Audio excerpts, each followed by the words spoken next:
Ini sudah saya dongkrak angkat. Terus shock breaker seperti dulu sudah jalan lama sekali ya. Ini saya ganjel karet 3 biji karet ban dalam biar lebih empuk, tambahan karet bukan empuk ya, biar lebih halus. Terus ritual saya kalau ada waktu beberapa hari atau beberapa bulan sekali saya kasih oli. Ini pakai oli, pakai jari saja. Terus saya oleskan di bagian batang shock breaker di sini. Entah ini berlaku atau tidak buat mobil-mobil jenengan, tapi menurut saya batang ini kering. Jadi seperlunya kita oles, nanti jadi lebih mudah mainnya, lebih empuk. Tidak usah banyak-banyak karena nanti bisa loncat ya, si minyaknya bisa lari ke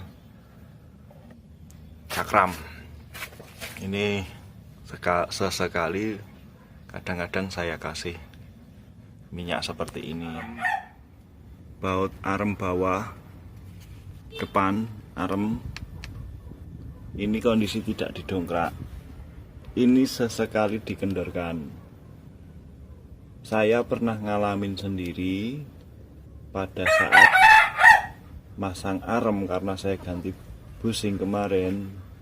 Itu saya kencangkan dulu. Terus shock masih saya lepas, itu saya ayun arem ini ke atas. Itu ternyata berat sekali. Berat sekali itu awalnya dari sini, dari ball joint. Tapi pas saya copot, itu ternyata arem di sini itu baut ini jadi seharusnya ngencenginya itu setelah dongkrak turun. Karena ini kan karetnya tidak ikut muter gitu loh. Dia itu tidak paten ya, tidak ikut muter gitu loh. Jadi si karet itu nanti nahan mainnya si arem ini. Sesekali kalau dongkrak sudah turun, kondisi normal ada ban segala macam, ini dikendorkan dulu sedikit. Setelah itu dikencangkan lagi. Ini saya sudah buktikan sendiri, ini juga ngaruh di mainnya si shock breaker karena ini nahannya juga lumayan banyak. Tuh, di bagian belakang juga yang diperhatikan pertama kali link stabil. Ini untuk nahan supaya ban tidak geser kanan kiri. Ini sesekali digrease, dikendorkan, diberi grease, dipasang lagi. Yang di sebelah sana juga sesekali digrease, dikendorkan. Karena dulu saya pernah ngerasa keras sekali itu, ininya terlalu kenceng, kering sekali. Ini kering sekali. Terus saya coba copot shock breakernya satu sisi, itu juga mainnya masih keras gitu kan. Terus saya coba lepas, saya kasih grease, itu ternyata empuk sekali. Jadi ini juga pengaruh. Coba deh kalau omnya ada waktu, ini dicopot satu atau dicopot semua shocknya, terus diayun, digenjot, dia itu bisa empuk sekali enggak. Ini juga pengaruh. Itu yang dari belakang ya. Terus masalah jedok itu ada di busing sini dan atas. Ini juga sesekali saya kasih minyak batangnya shock ini. Saya lepas, saya kasih minyak. Itu juga sesekali. Sekarang shock breaker saya belakang itu terasa empuk, tidak terlalu banting seperti yang dulu yang masih kering gitu kan. Kalau dirawat begitu ya Om ya. Ini yang paling ekstrim untuk jedok-jedoknya itu pasti di sini. Di sini Om. Lihat. Lihat yang detail ya. Ini ada karet. Nah, karet ini habis. Karet penahan ini dari bawaan. Ini saya beli KW terlalu lentur, makanya saya tali atas dan bawah. Efeknya banyak sekali. Sebelum saya tali itu banyak sekali hantaman, lubang kecil aja udah ngantem jeduk-jeduk gitu. Terus karena saya tahu ini hanya KW dan ini terlalu lentur, saya goyang pakai tangan pun bisa. Seharusnya ini digoyang pakai tangan gini susah, nggak bisa. Mesin itu nggak goyang. Nah, ini sementara saya tali atas bawah seperti ini. Nanti talinya mau saya tambahin deh. Ini karena tertutup sama ini loh, jadi susah ngeceknya tuh. Makanya saya buka aja sekalian. Mounting itu juga yang di transmisi juga sangat pengaruh. Itu kalau pecah jarang sekali yang kelihatan. Makanya kalau ngecek ini pakai kunci atau obeng, di sini digoyang-goyang itu nanti enteng banget si transmisi ini, goyang enteng banget. Atau naik turunnya itu bisa pakai dongkrak juga. Nanti ada space berapa nih di dongkrak bawahnya ini. Space-nya itu wajar tidak? Nah, itu nanti bisa kelihatan ininya pecah atau tidak. Tuh, ini yang ekstrim. Malu-malu ini Om ya. Di tali. Ini juga harus dicek. Nih. Ini mentalnya itu apa? Goyangannya itu parah, knalpot itu. Bisa lubang sedikit aja dia udah jendul gitu loh. Nah, ini diganti kalau sudah melar, dia udah nggak main gitu. Karena saya nggak punya duit ya tak tali lagi tuh. Tali.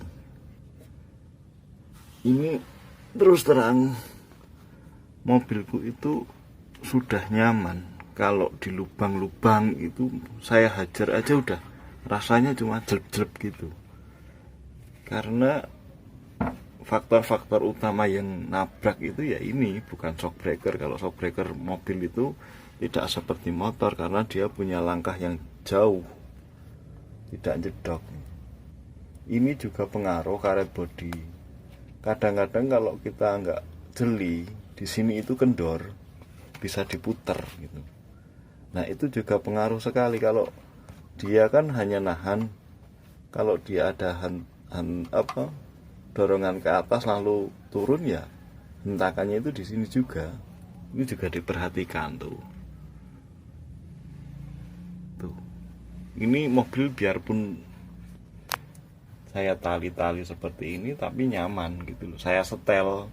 Dulu pernah talinya kebanyakan, saya kurangi. Ini pernah terlalu lembek, saya tambahin. Nah, itu di sana juga di mounting atas, di sini juga. Ini juga awalnya ada yang kok terlalu sedikit tak tambahin, akhirnya dapat settingan yang amburadul seperti itu. Itu ya. Ini dulu pas saya rasakan benar-benar parah itu saat kondisi seperti ini. Ini langsung saya ganti semua item ini ya. Ini mounting transmisi. Kelihatannya sih cuma pecah sepele seperti itu. Coba perhatikan jempol saya. Pecah sepele seperti itu, tapi efeknya tuh itu sama sekali udah nggak bisa nahan gitu. Tuh, ini nggak kelihatan kalau dipasang kan, soalnya kan dia ketutup sama transmisi gitu kan. Ini transmisi, ini mounting atas saya yang sampai lepas, sampai benar-benar lepas. Ini tanda-tandanya itu nanti dilihat di sini loh. Ini kalau sudah banyak sekali hantaman di sini ya berarti di situ yang bikin gemblodak itu ya ini hantaman besi ke sini gitu loh. Terus ini tatakan per belakang ini habis. Ini yang tebel loh padahal. Nah ini juga ngaruh sekali. Terus support sok depan ini juga ngaruh saat kondisi jalan keriting. Kalau lubang tidak terlalu ngefek, cuma kalau keriting dia itu rasanya getaran aspal itu sampai ke setir gitu, sampai ke bodi itu. Ini yang ngaruh. Jadi part ini harus kondisi normal semua. Nanti mudah-mudahan sudah tidak gemblodak. Ini sok belakang jarang sekali diperhatikan. Sok belakang busing ini, busing ini tidak boleh kempes. Jadi pas shock breaker ini diputar pakai tangan seperti ini, seharusnya dialot sekali, tidak lembek. Si minibus sama blind van, perhatikan pintu tengah. Nah, di pintu tengah ini ada celahnya. Kalau kita angkat seperti ini, itu ada gemblodaknya di sana. Nah, pada saat dia masuk ke sini, penahan ini dia harus sempurna. Kalau tidak nanti kena lubang sedikit saja dia sudah naik turun, dia nabrak. Yang nabrak sebenarnya malah pintu ini, tanpa disadari yang gemblodak itu ya pintu tengah ini gitu loh. Untuk yang versi minibus sama blind van ya, ini juga diperhatikan nanti. Kalau ininya sudah pecah atau sudah luka, ini sebenarnya kan sudah nggak normal. Ini seharusnya di sini ada karetnya. Ini seharusnya diganti. Ini tapi ini saya ganjel. Ini juga sudah tidak gemblodak sekarang. Ini juga pengaruh